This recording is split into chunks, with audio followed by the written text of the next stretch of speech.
Assalamualaikum warahmatullahi wabarakatuh. Kita akan membahas untuk mata kuliah kimia pangan, yaitu tentang vitamin.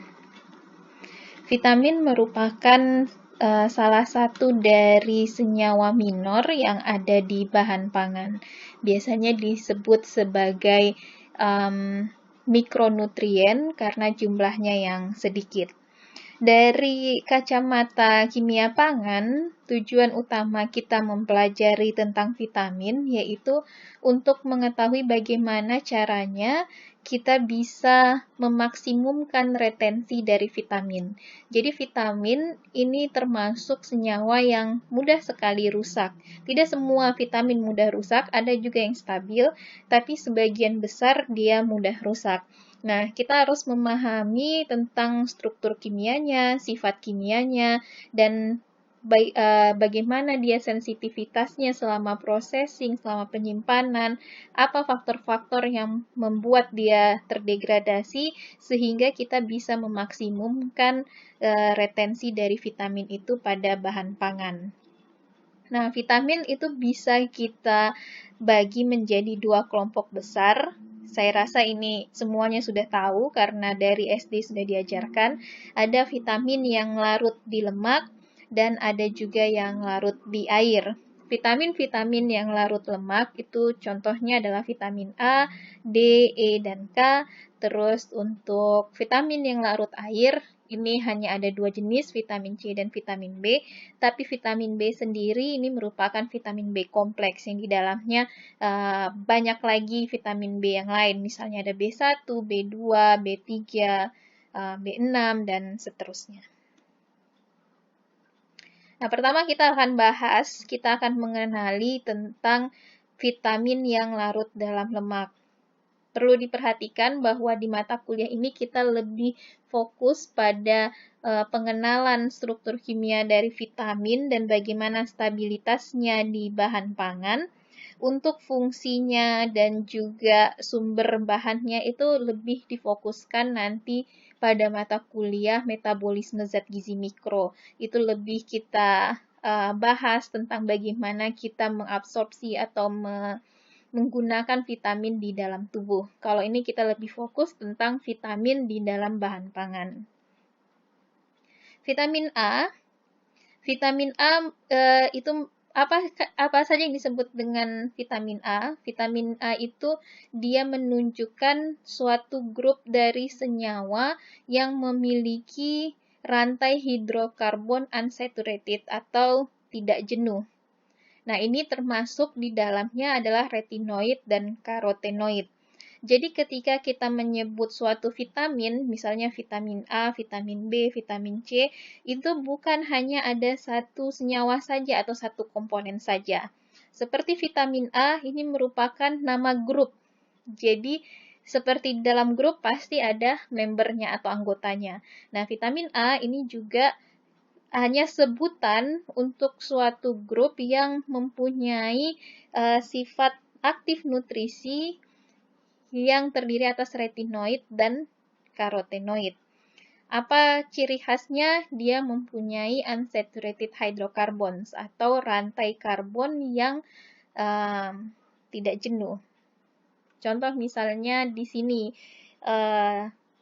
ini retinoid dan ini karotenoid. Nah, yang biasanya retinoid itu senyawa-senyawa yang kita temukan di animal atau di hewan, produk-produk hewani, dan juga di tubuh kita. Nah, ini yang kita sebut sebagai vitamin A, karena dia mempunyai fungsi di dalam tubuh sebagai vitamin A. Nah, kalau yang karotenoid, itu biasanya kita juga sebut dia sebagai provitamin A.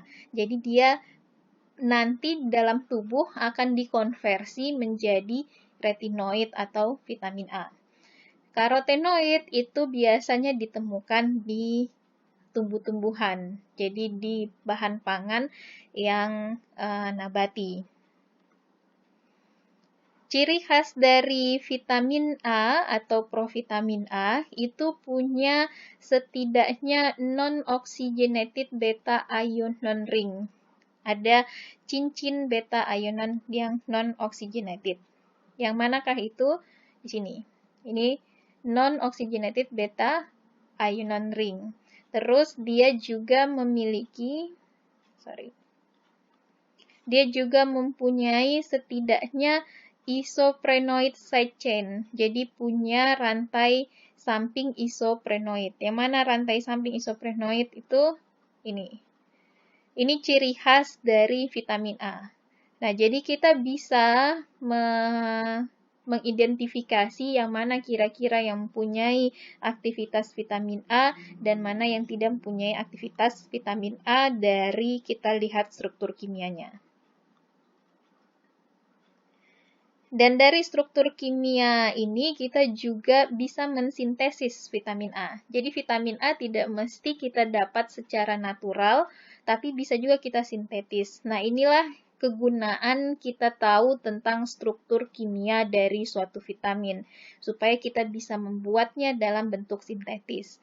Kenapa kita perlu buat dalam bentuk sintetis? Biasanya sesuatu yang alami itu selain dia mempunyai sifat-sifat positif, tapi juga banyak sifat negatifnya. Sifat negatif misalnya adalah kurang stabil, misalnya, atau jumlahnya di alam yang sedikit, sedangkan kita butuh yang banyak. Jika kasus-kasus orang kekurangan vitamin. Nah, disinilah kita membutuhkan vitamin yang disintetis secara kimiawi. Biasanya vitamin yang disintetis ini memiliki sifat yang lebih superior dalam hal stabilitasnya. Dan karena dia disintetis, dia lebih murah, bisa kita masukkan ke dalam bahan pangan sebagai zat fortifikan dalam fortifikasi pangan atau juga sebagai suplemen. Contoh vitamin A sintetis itu adalah retinil palmitat. Nah, di sini retinil palmitat, tadi ingat syaratnya vitamin A, tadi dia punya cincin dan punya retinoid. Nah, di sini retinil palmitat disintetis, dia mempunyai struktur yang mirip dengan retinoid yang lain, seperti retinol, retinal, dan retinoic acid. Oke. Nah, tadi disebutkan tentang provitamin A. Provitamin A, zatnya sendiri itu punya fungsi yang tidak sama dengan vitamin A. Tapi ketika dia dikonsumsi oleh tubuh, itu dikonversi menjadi vitamin A. Nah, apa saja yang termasuk dalam provitamin A? Itu ada beberapa jenis karotenoid. Ingat, tidak semua jenis karotenoid itu mempunyai sifat provitamin A. Contoh provitamin A yang paling tinggi aktivitas vitamin A-nya adalah beta-karoten. Nah, di dalam tubuh beta-karoten ini dia mengalami pemutusan rantai pada C15. Nah, di sini kalau kita perhatikan si retinoid ini, beta-karoten ini adalah beta-karoten. Terus dilihat retinol, retinal, dan retinoic acid, ini seperti retinol dikali 2. Jadi ini di-copy, terus ditempelkan, jadinya seperti beta-karoten. Jadi karotenoid itu seperti 2 kalinya struktur kimia dari retinoid. Nah, untuk si beta-karoten, ketika dia dipotong di tengah, itu dia akan menghasilkan 2 retinal di dalam tubuh. Hanya saja bukan berarti 1 beta-karoten setara dengan 2 vitamin A atau 2 retinal. Tidak seperti itu. Karena di dalam tubuh mengkonversi beta-karoten menjadi retinal, ini efisiensinya rendah dan juga penyerapannya rendah. Sehingga tidak sama. Jadi ini bukan seperti matematika ya. Ketika beta-karoten bisa dipotong menjadi 2 retinal, maka seolah-olah si beta-karoten itu sama dengan 2 vitamin A. Tidak. Karena tadi efisiensi dalam mengkonversi ini rendah di dalam tubuh dan juga kita daya serapnya rendah.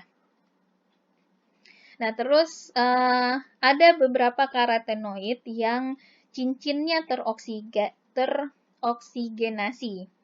Contohnya misalnya kriptosantin. Di sini ada OH-nya, ada gugus hidroksilnya.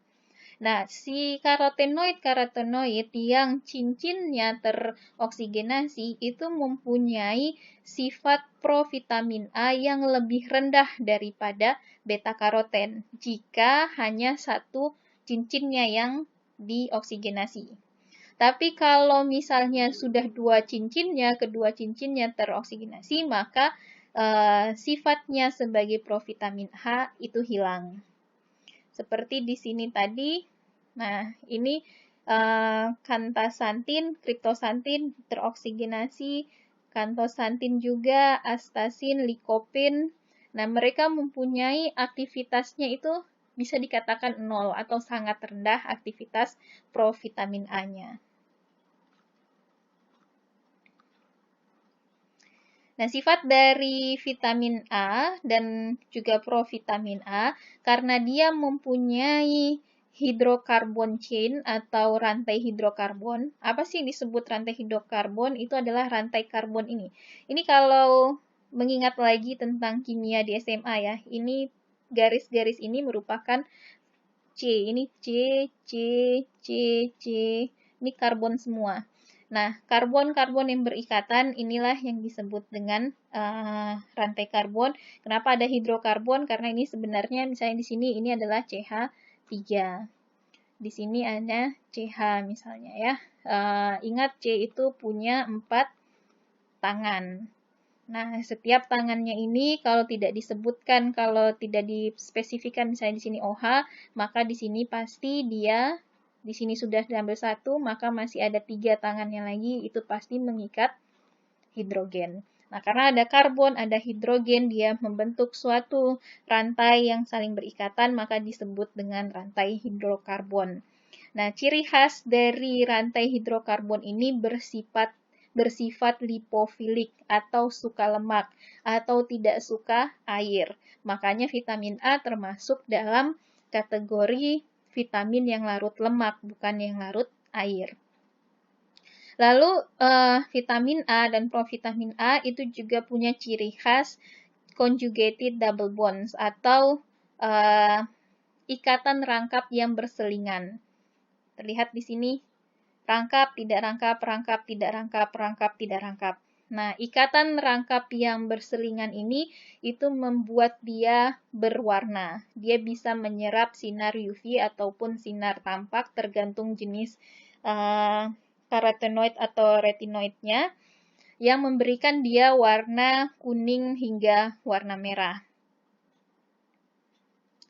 Nah, karena dia bersifat lipofilik, dia punya rantai karbon yang mirip dengan rantai karbon yang ada pada lemak atau lipid, maka faktor-faktor yang membuat senyawa-senyawa asam lemak yang tidak jenuh teroksidasi itu juga dapat mengoksidasi vitamin A. Contohnya apa yang bisa mengoksidasi lemak? Misalnya ada oksigen pastinya ya, oksigen, terus singlet oksigen, bisa juga radikal bebas, itu dia bisa mengoksidasi dari vitamin A dan provitamin A. Proses termal, terus ekspos pada cahaya maupun asam, itu bisa mengubah bentuk dari vitamin A yang tadinya berbentuk trans menjadi bentuk cis. Saya mengingatkan kembali yang mana yang bentuk trans, yang mana bentuk cis. Trans itu yang dia berseberangan. Jadi misalnya ini terlihat di sini ya. Ini kan dia berseberangan. Di sini satu, di sini satu. Jadi dia tidak, inilah disebut dengan trans. Jadi di berseberangan, apapun di sini misalnya C, yang di sini C-nya yang lain, di sini C yang berikatan rangkap. Nah, C yang pertama dengan yang kedua ini berseberangan, itu yang disebut dengan trans. Kalau cis, dia hadapan. ini cis. Nah, vitamin A dan provitamin A secara natural dia berada pada bentuk isomer trans. Dan panas, cahaya, asam itu bisa mengubah dari bentuk trans menjadi bentuk cis. Nah, ketika trans berubah menjadi cis, ini aktivitas vitamin A-nya hilang. Jadi dia secara nutrisi tidak berguna lagi untuk tubuh. Ini contoh, ini tadinya trans, kalau dia terkena panas atau terkena cahaya atau di larutan yang asam, maka dia bisa berubah menjadi cis. Nah, strukturnya sudah berubah. Nah, ini dia kehilangan dari sifat vitamin A-nya. Vitamin A ini juga terkenal atau dikenal sebagai vitamin antioksidan. Jadi vitamin antioksidan itu ada 3. Ada vitamin A, vitamin C, dan vitamin E. Itu punya sifat antioksidan. Antioksidan itu merupakan suatu senyawa yang dapat menetralkan atau dapat membuat radikal bebas menjadi tidak radikal. Apa itu radikal bebas? Yaitu suatu molekul atau senyawa yang memiliki setidaknya satu elektron yang tidak berpasangan. Jadi di dunia ini suatu molekul atau suatu senyawa dia stabil jika elektronnya sudah berpasangan semuanya.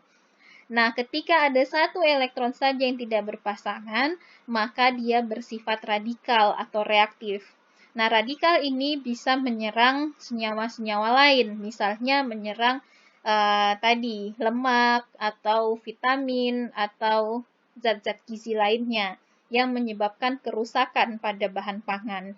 Nah, vitamin A ini bisa bertindak sebagai antioksidan ketika konsentrasi oksigen itu relatif rendah, yaitu kecil dari 150 torr. Tapi dia bersifat prooksidan, artinya justru dia meningkatkan reaksi oksidasi ataupun reaksi radikal ketika konsentrasi oksigen itu tinggi. Nah, ketika dia menjadi antioksidan, misalnya beta karoten, dia ketemu sama radikal bebas. Nah, radikal bebas ini ditandai dengan adanya di sini. Yang titik itu adalah elektron yang tidak memiliki pasangan. Nah, ketika dia bertemu dengan radikal, dia akan berfungsi sebagai antioksidan. Dia menetralkan si radikal bebas ini, tapi akhirnya apa? Dia kehilangan aktivitas vitamin A-nya. Jadi, vitamin A yang telah melaksanakan tugasnya sebagai antioksidan itu di dalam tubuh tidak dapat melakukan fungsinya sebagai vitamin A lagi, kecuali si vitamin A ini nanti dinetralkan lagi dengan antioksidan yang lain, misalnya dengan vitamin C. Nah, ketika si beta karoten itu bereaksi dengan radikal bebas, dia akan berikatan dengan radikal bebas tersebut. Nah, akhirnya si beta karoten ini atau vitamin A akan kelebihan satu elektronnya, tapi dia tidak menjadi radikal. Nah, ini salah satu konsep dari antioksidan adalah ketika dia menyumbangkan atau dia kelebihan elektron, dia tidak menjadi radikal. Kenapa bisa? Karena si elektron yang berlebih ini, yang di sini, itu diresonansikan atau didistribusikan kepada di sepanjang rantai karbonnya. Jadi, di sini misalnya elektronnya terus dipindahkan ke sini, dipindahkan lagi, begitu seterusnya. Jadi dia berputar-putar di senyawa itu sendiri, sehingga dia tidak menyerang senyawa lain, sehingga dia tidak bersifat radikal. Nah, ini adalah konsep dasar untuk antioksidan. Jadi setiap antioksidan, ketika dia sudah menangkap radikal bebas atau dia menyumbangkan elektronnya, maka dia bisa dirinya sendiri menstabilkan dirinya dengan tadi si elektronnya disebar atau didistribusikan di dalam rantai karbonnya, atau misalnya kalau dia punya cincin di dalam cincinnya.